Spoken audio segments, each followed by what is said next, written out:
দীর্ঘ প্রতীক্ষার পর আজ রাতে চিকিৎসার জন্য লন্ডনে যাচ্ছেন সাবেক প্রধানমন্ত্রী এবং বিএনপি চেয়ারপারসন খালেদা জিয়া। প্রায় 7.5 বছর পর লন্ডন প্রবাসী ছেলে তারেক রহমানের সঙ্গে সাক্ষাৎ হবে তার। এর আগে সবশেষ 2017 সালে চিকিৎসার প্রয়োজনে লন্ডনে গিয়েছিলেন বিএনপি চেয়ারপারসন। রাত 10টায় ঢাকার হযরত শাহজালাল বিমানবন্দর থেকে কাতারের আমিরের পাঠানো এয়ার অ্যাম্বুলেন্সে লন্ডনের উদ্দেশ্যে রওনা হবেন খালেদা জিয়া এবং তার সফর সঙ্গীরা। বাংলাদেশ সময় বুধবার সকাল 10টায় হিথ্রো বিমানবন্দরে অবতরণের কথা রয়েছে। রাত 8টায় গুলশানের বাসা ফিরোজা ছেড়ে বিমানবন্দরে যাবেন বিএনপি চেয়ারপারসন। তার যাত্রা ঘিরে সকাল থেকেই গুলশানের বাসার সামনে নেতাকর্মীদের ভিড়। এদিকে খালেদা জিয়াকে বিদায় জানানোর সময় যাতে কোনো জনদুর্ভোগ সৃষ্টি না হয় সেজন্য ঢাকা মহানগর বিএনপি ও অঙ্গ সংগঠনের নেতাকর্মীদের নির্দেশনা দিয়েছে কেন্দ্রীয় বিএনপি।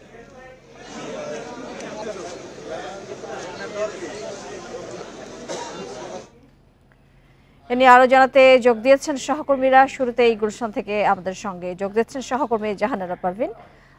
জাহানারা পারভিনের কাছে শুরুতে যেতে চাই। জাহানারা পারভিন, জানতে চাই যে ঠিক কটা নাগাদ খালেদা জিয়া যাত্রা শুরু করবেন এবং সার্বিকভাবে ফিরোজার সামনে যাত্রার প্রস্তুতি কারা কারা এসেছেন একটু বিস্তারিত জানাবেন আমাদের।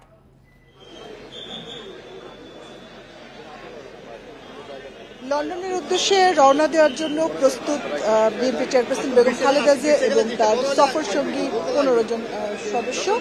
ফিরোজার সামনে আসলে নেতাকর্মীদের ভিড় সন্ধ্যা দুপুর থেকেই শুরু হয়েছে এবং এখন আসলে বিভিন্ন অঙ্গ সংগঠনের নেতাকর্মীরা এখানে ঠিক গেটের আশেপাশে, রাস্তায়, সড়কের আশেপাশে ভিড় জমিয়েছেন। বেগম খালেদা জিয়া রাত 8টার সময় বের হওয়ার কথা যেটা জানানো হয়েছে, কিন্তু আমার মনে হচ্ছে আরও কিছুটা দেরি হতে পারে। রাত 10টায় খালেদা জিয়াকে নিয়ে কাতারের যে আমিরের পাঠানো যে বিশেষায়িত বিমান সেটি ফ্লাই করার কথা। হয়তো সময় একটু এদিক ওদিক হতে পারে। যে বিমানটি পাঠানো হয়েছে কাতারের আমির যেটা পাঠিয়েছেন খালেদা জিয়ার জন্য, সেটাকে বলা যায় একটি ভাসমান হাসপাতাল। সেখানে একজন ক্রিটিক্যাল রোগীর চিকিৎসার জন্য সব ধরনের চিকিৎসা সরঞ্জাম রয়েছে, আইসিইউ সুবিধার সহ অন্যান্য যেগুলো দরকার একজন রোগীকে স্টেবল রাখার জন্য সেই যন্ত্রপাতিগুলো রয়েছে। বেগম জিয়ার সঙ্গে যাচ্ছেন তার ছোট ছেলে প্রয়াত আরাফাত রহমান কোকোর স্ত্রী শর্মিলা রহমান সিথি, নির্বাহী কমিটির সদস্য তাবিদ আউয়াল, যাচ্ছেন 6 জন চিকিৎসক। সেই চিকিৎসক দলে রয়েছেন তার ব্যক্তিগত চিকিৎসক জাহিদ হোসেন, এছাড়াও আরও ডক্টর শাহাবুদ্দিন তালুকদার, এফএম সিদ্দিকী সহ আরও চিকিৎসকরা রয়েছেন। এবং আমরা আসলে ফিরোজার সামনে দেখতে পাচ্ছি নেতাকর্মীরা শুধু এক ঝলক খালেদা জিয়াকে দেখার জন্য তারা ভিড় করেছেন। তারা নেত্রীকে যে চলে যাওয়ার সময় তারা দেখতে চান এবং এক ধরনের জনাকীর্ণ একটা পরিবেশ। অনেকেই নিশ্চয়ই এসছেন নেতাকর্মীরা। জানতে চাইবো, খালেদা জিয়া অনেক দিন পর যাচ্ছেন, যাবার কথা ছিল যেতে পারেননি, এই যে যাচ্ছেন যাবার আগে নিশ্চয়ই তার মানসিক একটি অনুভূতি বা পরিস্থিতি দাঁড়িয়েছে। কি বলছেন কাছে যারা গেছেন নেতারা, তারা কি বলছেন তার মানসিক অবস্থা আসলে কি? মমিতা পরশুদিন বেগম খালেদা জিয়ার সঙ্গে স্থায়ী কমিটির সদস্যরা দেখা করেছেন। সেটাকেও আমরা বিদায়ী সাক্ষাৎই বলেছি, যেহেতু তিনি চিকিৎসার জন্য যাচ্ছেন। সেখানে বিএনপির স্থায়ী কমিটির সদস্য সালাউদ্দিন আহমেদ ছিলেন, ডক্টর খন্দকার মোশাররফ হোসেন ছিলেন, আমি তাদের সাথে কথা বলেছি। তারা বেগম জিয়াকে মেন্টালি স্টেবল বলেছেন, যে শারীরিকভাবে অসুস্থ হলেও মানসিকভাবে বেগম জিয়ার মনোবল চাঙ্গা রয়েছে। তিনি তাদের সাথে কুশল বিনিময় করেছেন। তিনি আশা করছেন তিনি ফিরে আসবেন, ফিরে এসে তিনি দলের হাল ধরবেন এবং তিনি আসলে এই যে দীর্ঘ অসুস্থতা এবং নানা জটিলতা সত্ত্বেও তার মানসিক মনোবল সেটা খুবই চমৎকার রয়েছে। শারীরিকভাবে অসুস্থ খালেদা জিয়া, কিন্তু তিনি আশা করছেন তিনি লন্ডন যাবেন, চিকিৎসা নেবেন, সুস্থ হয়ে তিনি এসে আবার সচল যে সক্রিয় রাজনীতি, আপনি জানেন অনেকগুলো বছর, 6 বছরের মতো বা 6.5 বছরের মতো খালেদা জিয়া রাজনীতিতে নিষ্ক্রিয় ছিলেন, মামলা সহ নানা আইনি জটিলতায়। খালেদা জিয়া চাচ্ছেন যে তিনি সুস্থ হয়ে ফিরে এসে আবার রাজনীতিতে সক্রিয় হবেন এবং নেতারা যেটা বলছেন, নেতাকর্মীরা এবং জনগণও সেটাই চায়, বিএনপি নেতারাও সেটাই চান। ফিরোজার সামনে আসলে নেতাকর্মীদের ভিড় আমরা দেখতে পাচ্ছি। তারা বেগম জিয়াকে এক ঝলক দেখার জন্য এখানে এসে দাঁড়িয়ে আছেন। নিশ্চয়ই জাহানারা পারভিন সঙ্গে থাকবেন, আমরা নিশ্চয়ই পুরো সফরটাই আপনাদের কাছ থেকে জানবো। আমাদের সহকর্মী মাহমুদ শরীফ আছেন শাহজালাল বিমানবন্দরে, তার কাছে জানবো সেখানকার পরিস্থিতি। মাহমুদ শরীফ, এয়ার অ্যাম্বুলেন্স রেডি নিশ্চয়ই, যাত্রার জন্য জানতে চাইবো সার্বিকভাবে আপনি রাস্তার পরিস্থিতি কি দেখেছেন এবং বিমানবন্দরের যে প্রস্তুতি নেওয়া হয়েছে সেই প্রসঙ্গে একটু জানতে চাই আপনার কাছে। দেখুন, বিএনপি চেয়ারপারসন বেগম খালেদা জিয়া চিকিৎসার জন্য দেশের বাইরে যাচ্ছেন।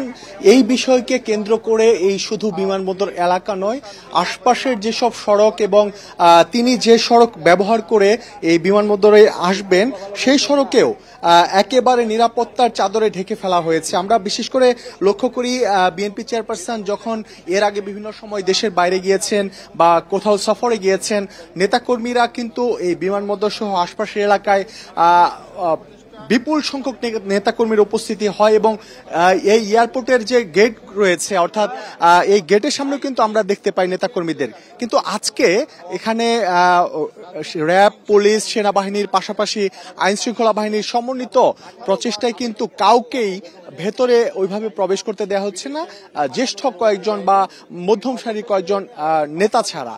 আর এখানে বিএনপি চেয়ারপারসনের লন্ডন সফর উদ্দেশ্যে আজকে আমরা দেখেছি যে ঢাকা মহানগর উত্তর বিএনপি একটি ম্যাপ করেছে, অর্থাৎ তার গুলশানের বাসা থেকে তিনি যে বিমানবন্দরে এসে পৌঁছবেন, রাস্তার প্রতিটি মোড়ে মোড়ে নেতাকর্মীরা তাকে যাতে স্বাগত জানাতে পারে, শুভেচ্ছা জানাতে পারে, বিদায়ী শুভেচ্ছা জানাতে পারে, এর জন্য একটা ম্যাপ করেছে। সেই ম্যাপ অনুযায়ী আমরা দেখেছি নেতাকর্মীরা সড়কে অবস্থান করছেন, তবে কাউকেই সড়কে দাঁড়াতে দিচ্ছে না আইন শৃঙ্খলা বাহিনীর সদস্যরা।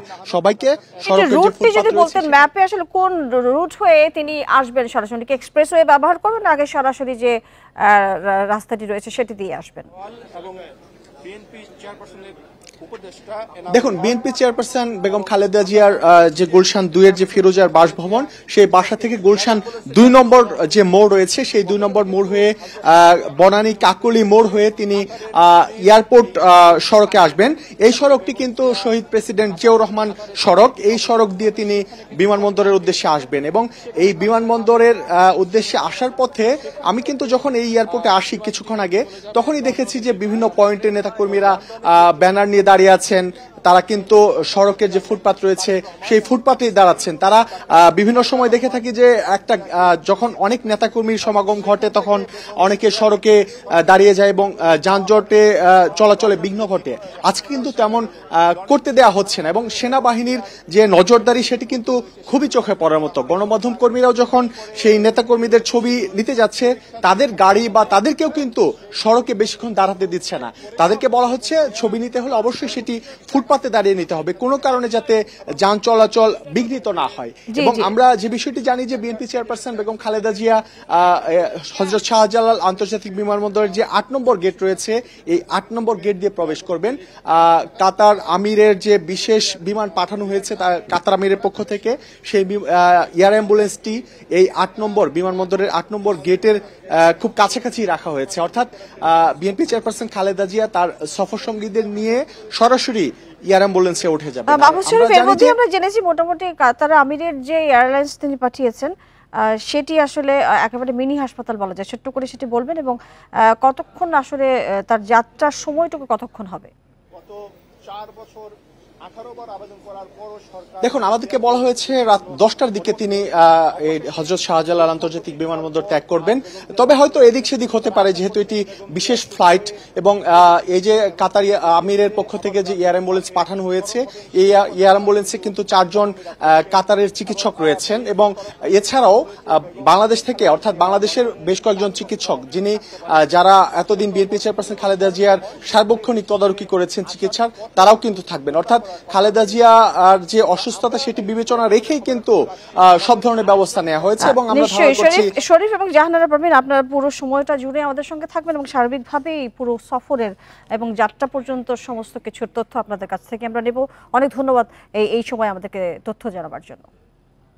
রাজনৈতিক দলগুলো একমত হলে আগামী ডিসেম্বরে জাতীয় নির্বাচন, প্রধান উপদেষ্টার প্রেস সচিব শফিকুল আলম এই আভাস দিয়েছেন। সাফ জানিয়েছেন ছাত্র জনতার অভ্যুত্থানে যারা গুলি চালিয়ে হত্যা করেছে তাদের রাজনীতি করার অধিকার নেই। রাজধানীর কৃষিবিদ ইনস্টিটিউটে এক আলোচনা সভায় তিনি এসব কথা বলেন। রাজনীতির অভিমুখ, সংস্কার ও নির্বাচন নিয়ে কৃষিবিদ ইনস্টিটিউটে আলোচনা সভার আয়োজন। এতে অংশ নেন রাজনীতিবিদ, জ্যেষ্ঠ সাংবাদিক ও সরকারের ঊর্ধ্বতন কর্মকর্তারা। আলোচনায় উঠে আসে জুলাই গণ অভ্যুত্থানের প্রেক্ষাপট, আইন শৃঙ্খলা পরিস্থিতি, দ্রব্যমূল্য, চাঁদাবাজি, গণমাধ্যম সুরক্ষা আইন, সংস্কার ও নির্বাচন। আগে সংস্কার না আগে নির্বাচন, কিংবা নির্বাচনের আগে কতখানি সংস্কার, এবং কতখানি সংস্কার সম্ভব এইটা রয়েছে। এই ধোঁয়াটা কাটিয়ে কোন গতিমুখটা, কোন গতিপথটা প্রধান হয়ে উঠবে সেটা ভাবার বিষয়। আলোচনায় সংস্কার নিয়ে বিএনপির অবস্থানও তুলে ধরা হয়।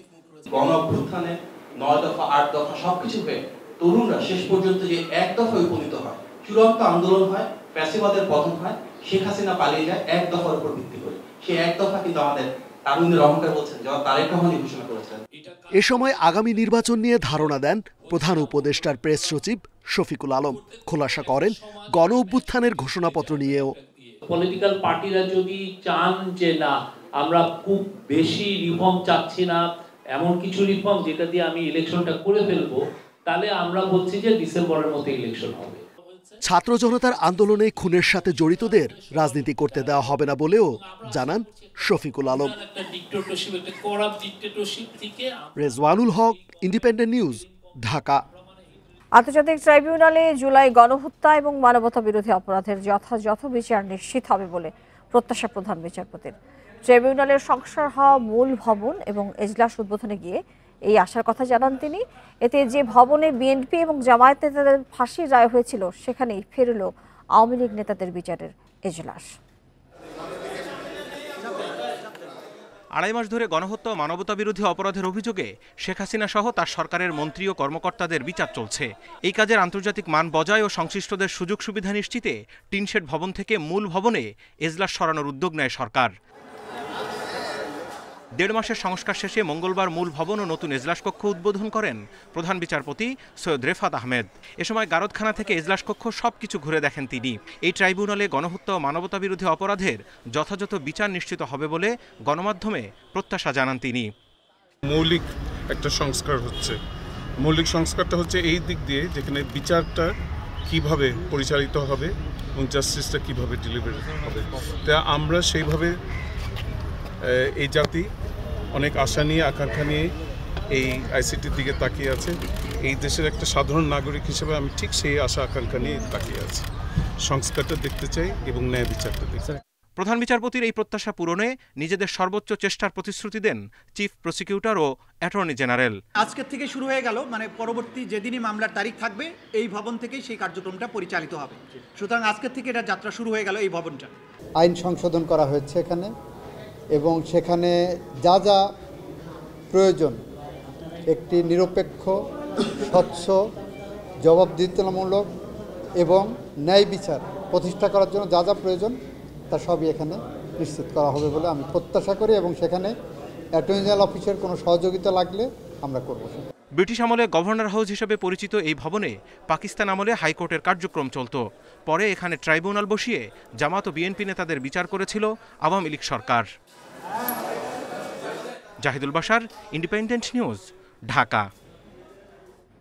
অবৈধ সম্পদের অভিযোগে আওয়ামী লীগের সাবেক 2 এমপি এবং পুলিশের এক উপকমিশনারের বিরুদ্ধে মামলা করেছে দুদক। এছাড়া সাবেক প্রধানমন্ত্রীর প্রেস সচিব নাইমুল ইসলাম খানের দুর্নীতির অনুসন্ধান শুরু করেছে সংস্থাটি। মঙ্গলবার রাজধানীর সেগুনবাগিচার প্রধান কার্যালয়ে এসব তথ্য দেন দুদক মহাপরিচালক আক্তার হোসেন। ছিলেন সাবেক প্রধানমন্ত্রী শেখ হাসিনার ব্যক্তিগত সহকারী। এরপর মাগুরা 1 আসনের সংসদ সদস্য হন সাইফুজ্জামান শেখর। তার প্রায় 1 কোটি 80 লাখ টাকার এবং তার স্ত্রী সিমান রহমানের 1 কোটি 16 লাখ টাকার জ্ঞাত আয় বহির্ভূত সম্পদের তথ্য পাওয়া গেছে। এছাড়া গাইবান্ধার সাবেক এমপি আবুল কালাম আজাদের 6 কোটি টাকার অবৈধ সম্পদ অর্জনের অভিযোগ মিলেছে। সাবেক 2 এমপি ও তাদের স্ত্রীদের বিরুদ্ধে মামলা করেছে দুদক।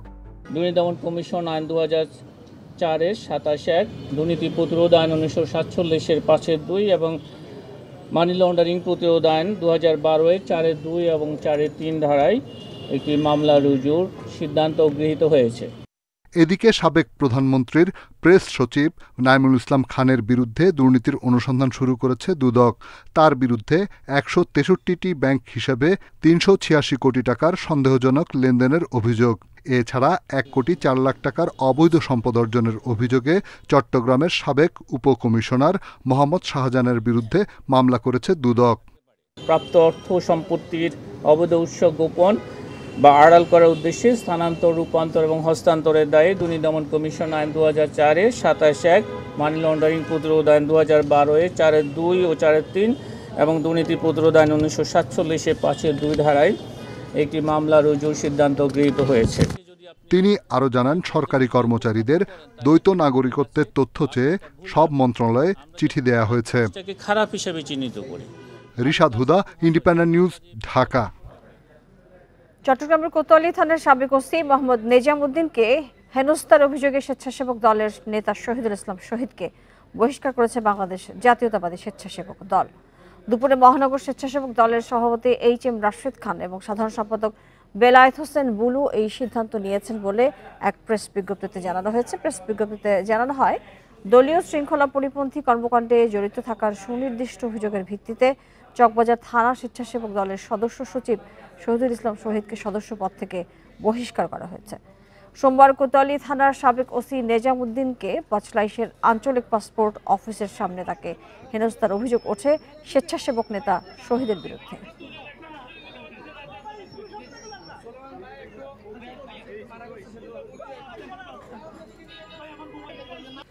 রাজধানীর আগারগাঁয়ে পাবলিক সার্ভিস কমিশন পিএসসির কার্যালয়ে নাশকতা চেষ্টার সন্দেহে এক যুবককে ধরে পুলিশে দিয়েছে প্রতিষ্ঠানটির নিরাপত্তা কর্মীরা। সোমবার দুপুরে পিএসসি কার্যালয়ের আন্ডারগ্রাউন্ড গ্যারেজ থেকে ওই যুবককে আটক করা হয়। পরে তাকে শেরেবাংলা নগর থানায় হস্তান্তর করা হয়। পিএসসির কর্মকর্তারা বলছেন, নাশকতার উদ্দেশ্যে ওই যুবক পিএসসিতে প্রবেশ করেছিলেন। এ ঘটনায় রাজধানীর শেরেবাংলা নগর থানায় চুরির অভিযোগে মামলা হয়েছে। তবে পুলিশ জানিয়েছে, কি কারণে সে পিএসসিতে গিয়েছিল তা তদন্ত করা হচ্ছে। আটক যুবকের নাম আলামিন। তিনি রাজবাড়ীর পাংশা উপজেলার সুবর্ণখোলা গ্রামের আবুল হোসেনের সন্তান। অভিযুক্ত আলামিন ঢাকার কাফরুলের ইব্রাহিমপুরে থাকেন। আন্ডারগ্রাউন্ডের যে জায়গা থেকে অভিযুক্তকে আটক করা হয়েছে সেখানে বৈদ্যুতিক তার রয়েছে বলে জানা গেছে। সংশ্লিষ্টদের দাবি, আগুন লাগিয়ে অন্তর্বর্তী সরকারকে বিব্রতকর অবস্থায় ফেলার চেষ্টা করছিল ওই যুবক।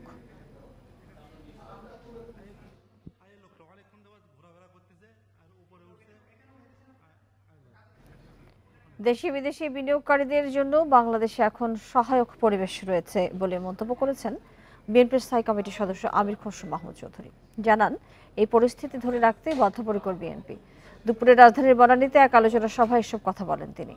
বাংলাদেশে সংখ্যালঘু নির্যাতন নিয়ে যে প্রচারণা চালানো হচ্ছে তা সত্য নয় দাবি করে আমির খসরু বলেন, প্রকৃতপক্ষে এগুলো ঘটছে না। সব বিনিয়োগকারীদের জন্য কমফোর্ট জোন নিশ্চিতের তাগিদ দেন তিনি।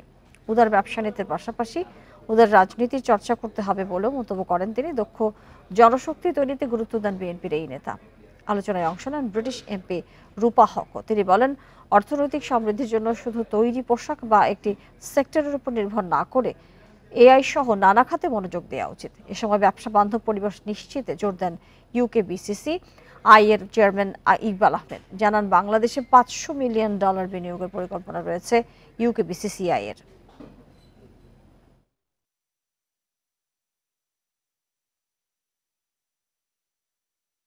যেটা আমার বক্তব্য বলেছে, আমাকে level playing field, democratisation of the economy, মুক্ত বাজার অর্থনীতি বলতে আমরা যেটা বুঝি ওইটা, and liberalisation of the economy. আপনি যদি এগুলো ইন্ট্রোডিউস করতে না পারেন তাহলে তো কোনো কিছুই এগোবে না। আপনি ব্যুরোক্রেসি থেকে মুক্ত হতে পারবেন না, আপনার কোনো কিছুই হবে না। আপনাকে এই জিনিসগুলো মৌলিক পরিবর্তন আনতে হবে। ফরিদপুরে মাইক্রোবাসে ট্রেনের ধাক্কায় স্বামী, স্ত্রী এবং সন্তান সহ 5 জন নিহত হয়েছেন। গুরুতর আহত 2 জন। বেলা 12:30টার দিকে সদরের কাফুরে রেল ক্রসিং এই দুর্ঘটনা ঘটে। অরক্ষিত রেল ক্রসিং এর কারণেই দুর্ঘটনা বলে দাবি স্থানীয়দের। বিয়ের জন্য কনে দেখা শেষে ফরিদপুরের মুন্সিবাজার থেকে মাইক্রোবাসে করে নারায়ণগঞ্জের নিজ বাড়িতে ফিরছিলেন 9 জন। মঙ্গলবার বেলা 12:30টার দিকে কাফুরা রেল ক্রসিং পার হওয়ার সময় রাজশাহী থেকে আসা মধুমতি এক্সপ্রেসওয়ে ট্রেন ধাক্কা দেয় মাইক্রোবাসকে। ট্রেনের ধাক্কায় ছিটকে পাশের পুকুরে পড়ে যায় মাইক্রোবাসটি। এতে প্রাণ হারান লিটন চৌধুরী, তার স্ত্রী ফাহমিদা বেগম ও মেয়ে সাজু এবং ফাহমিদার 2 ভাবি মনু ও আতিফা। অরক্ষিত রেল ক্রসিং এর কারণে এই দুর্ঘটনা বলে জানান প্রত্যক্ষদর্শীরা।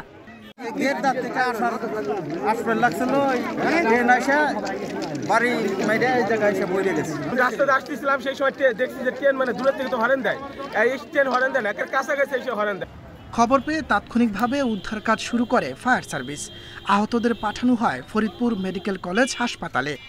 আমরা ফরিদপুর ফায়ার স্টেশন থেকে সংবাদ পেয়েছি যে 12টা 28 মিনিটের সময় মুন্সিগঞ্জ বাজার এখানে রেল ক্রসিংয়ে মাইক্রোবাসের সাথে ট্রেনে একটা ধাক্কা লাগছে। হাজির হওয়ার আগে আমরা দেখতে পেয়েছি পাবলিক দ্বারা এখানে কয়েকটা ডেড বডি উদ্ধার করেছে এবং সংখ্যায় দেখলাম যে 3 জনকে উদ্ধার করা হয়েছে।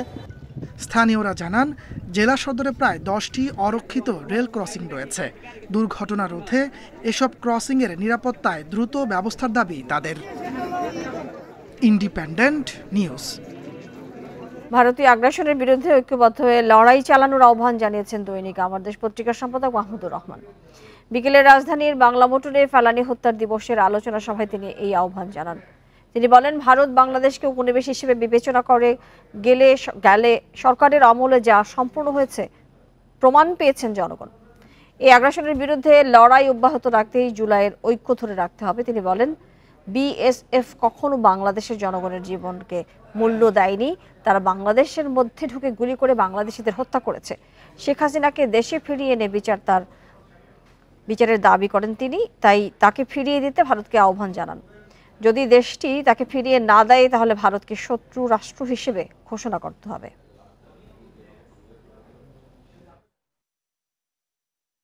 এখন পর্যন্ত ভারত প্রমাণ করেছে যে India is an enemy of Bangladesh. কাজেই সে যদি এনিমি থাকতে না চায়, হাসিনাকে ফিরিয়ে দিন, আমরা অবশ্যই একটা ভারসাম্যমূলক সম্পর্কের দিকে এগিয়ে যাব। আর এই ছিল আজকের সংবাদ সন্ধ্যায়। আরো বিস্তারিত জানতে চোখ রাখুন ফেসবুক, ইউটিউব এবং এক্সে। ধন্যবাদ সবাইকে সাথে থাকার জন্য।